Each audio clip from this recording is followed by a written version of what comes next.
ശ്രീ ഇടശ്ശേരിയുടെ കവിത ഉടമസ്ഥത. അച്ഛന്റെ സമ്മാനമാം പെണ്ണുമായി നിൽക്കും നേരത്ത് അപ്പുവിനുണ്ടായിത്തീർന്നിരസ്വാസ്ഥ്യം പലമട്ടിൽ. ഇതിനിക്കളഞ്ഞാലോ തല്ലുകൊള്ളുമെന്നേട്ടൻ, ഇതു നാലായിട്ടുണ്ടാം നാളെ എന്നുടനമ്മ.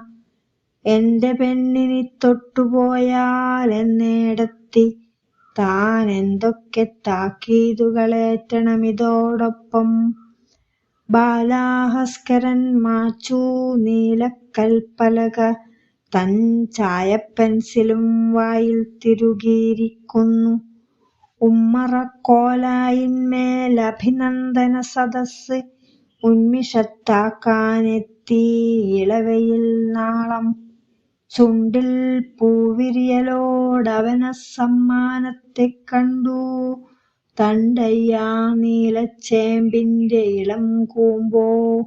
വിരിയാൻ വെമ്പിടുന്ന ചമ്പകമൊട്ടോ മുന, അറിവിൻ വറ്റാത്തതാ മുറവാണതിനുള്ളിൽ. കണ്ണിലിത്തിരി വെള്ളച്ചായയുണ്ടായി പിന്നെ, ഉണ്ണിയതച്ഛൻ തൻ മേശമേൽ തന്നെ വെച്ചു.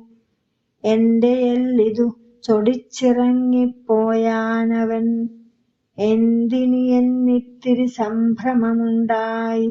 ഏറിപ്പോയി കുറച്ചെന്നാണവർക്കും അഭിപ്രായം. ഏകശാസനൻ അച്ഛനവനെ ശിക്ഷിച്ചാലോ.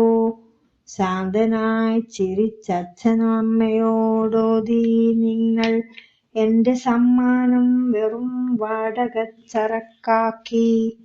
ഉടമസ്ഥതയെന്നാൽ ഉപയോഗിച്ചിടാനും ഉടച്ചുകളയാനും സ്വാതന്ത്ര്യമെന്നാണർത്ഥം. ഉടമസ്ഥതയെന്നാൽ ഉപയോഗിച്ചിടാനും ഉടച്ചുകളയാനും സ്വാതന്ത്ര്യമെന്നാണർത്ഥം. നന്ദി.